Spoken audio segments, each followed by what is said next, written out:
Evangelho de Jesus, conforme escreveu Lucas, capítulo de número 15, verso 1 diz: E chegavam-se a ele todos os publicanos e pecadores para ouvir. E os fariseus e escribas murmuravam, dizendo: Este recebe pecadores e come com eles. Eu quero ministrar algo de Deus sobre a sua vida. Esteja preparado para bater de frente com a realidade da nossa vida. Os haters existem.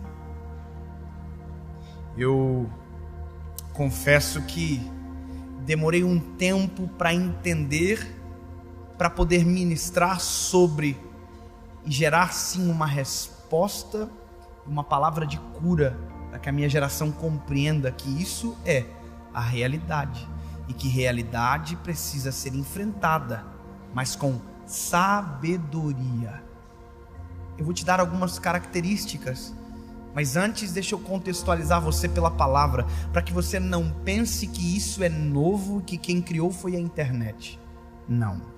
Hater é hater desde que mundo é mundo. Jesus, a Bíblia vai dizer que está começando a pregar.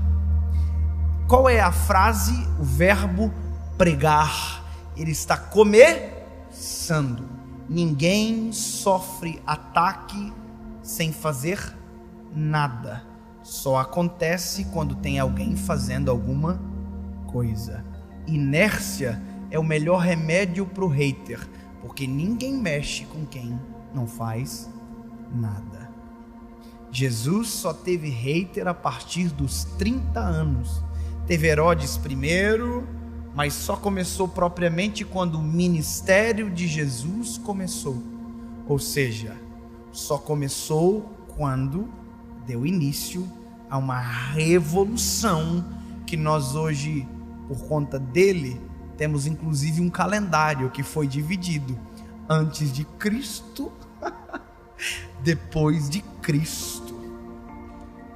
Olha, a Bíblia vai dizer que Jesus está começando a pregar e há dois públicos ouvindo ou no local.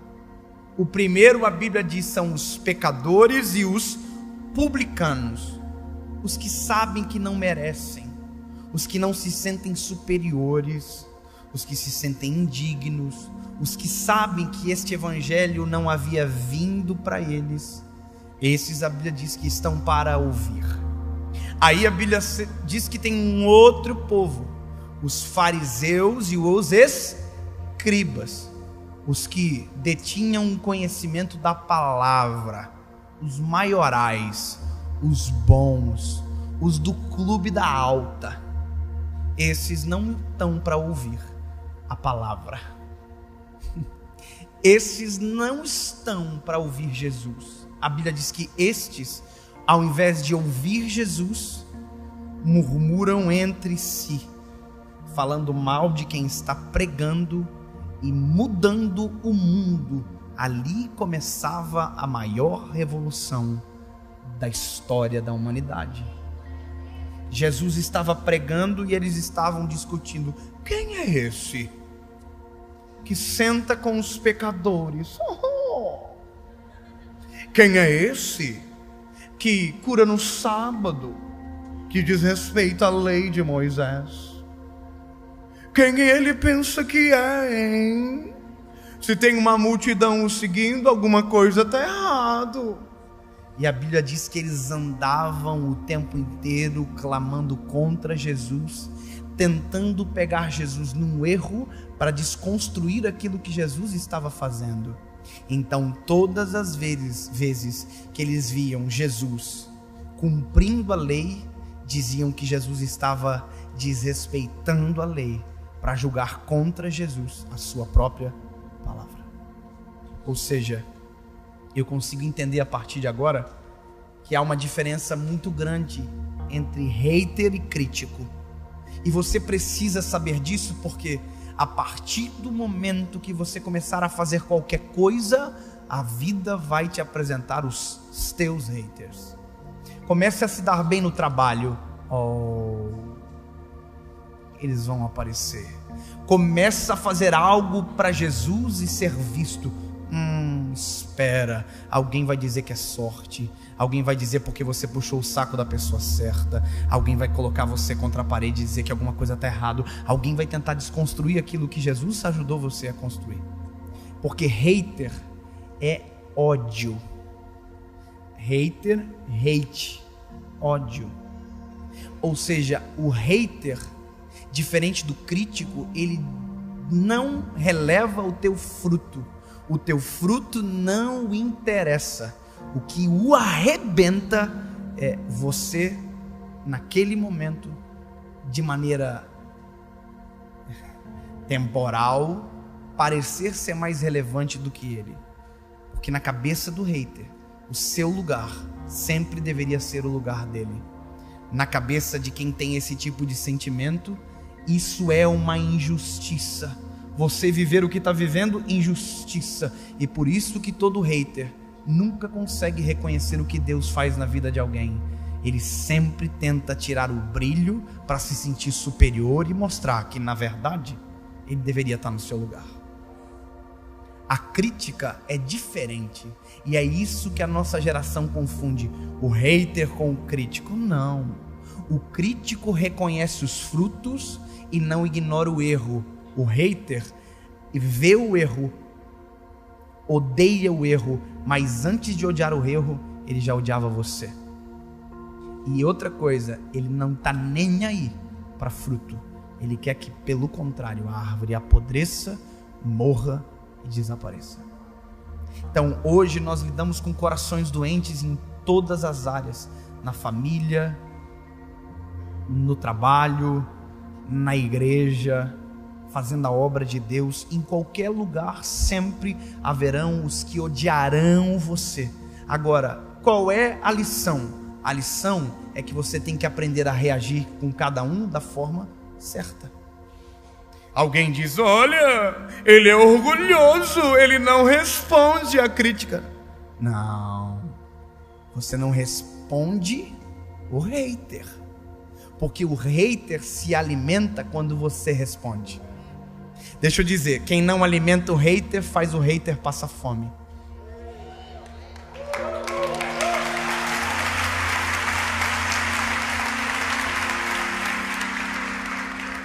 O hater só quer uma coisa, a tua atenção.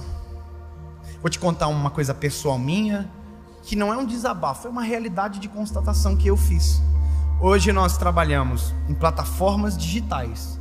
Estamos na igreja, mas estamos em plataformas digitais, que alcançamos um número absurdo. São cerca de 30 milhões de pessoas que a gente alcança por mês. É fora da curva. É só Jesus que faz. Agora, olha que coisa. Eu comecei a usar o Twitter há dias atrás. E comecei a perceber uma coisa. No Twitter todo mundo tem razão. No Twitter todo mundo é mestre de alguma coisa sem nunca ter estudado nada, sem nunca ter abençoado alguém, sem nunca ter estendido a mão, mas ele se sente sempre melhor. Aliás, quem tenta discutir na internet normalmente só quer uma coisa: provar que está certo, nunca ajudar você em crescer em alguma área da sua vida. Quem quer criticar nunca fará isso publicamente. Quem critica faz em amor, no secreto, porque quem critica quer o crescimento, nunca a destruição. Alguém diz: não, mas nós estamos denunciando. Posso dar uma ideinha boa? Você vai pregar o evangelho. A Bíblia tem 66 livros, tem 4 evangelhos só falando de Jesus. Comece a pregar sobre ele. Comece a ter matéria-prima na sua vida. Sai da janela. Tem coisa boa na sua história para você viver. Comece a olhar para aquilo que Deus já te deu, não aquilo que Deus está dando para alguém, porque você está fazendo mal para você. Agora, saí do Twitter. Saí. Porque descobri uma coisa. Quando eu postava, quando eu via, tinha lá 400, 300 comentários. No meio de 300 sempre tinha um muito mal. Sabe qual que é o problema que eu percebi? Meu coração só me dava vontade de responder o ruim. Então eu descobri que o hater só serve para alguma coisa: tirar o nosso propósito, roubar aquilo que Deus já nos deu, tirar a certeza do nosso coração com relação àquilo que é o nosso propósito de vida. Agora, o crítico não. O crítico nos leva para o centro da vontade de Deus. O crítico nos faz se apaixonar ainda mais por propósito. O crítico corrige a rota. O hater destrói a estrada. E agora é você que decide quem vai fazer parte da sua vida: o hater ou o crítico. Quer debater? Debata no secreto. Converse com quem tem para ensinar, não quem tem para destruir. Termino dizendo para você, e que isso sirva de lição para minha geração: nunca responda alguém que não construiu 1% do que você construiu. Nunca reaja a alguém que não faz por alguém o que você faz todos os dias. Só tem direito de acessar o teu coração quem já caminhou mais do que você. Palavra de conhecimento não vem de covarde escondida atrás de computador. Palavra de conhecimento vem de gente cheia do Espírito Santo, que se importa com você, que ama o que Deus tem para você. Essas pessoas você ouve. O hater, você não reage, você apenas finge que está tudo bem, que em poucos dias os haters morrerão de fome e a nossa geração será conhecida pelos frutos e não pelas brigas de internet.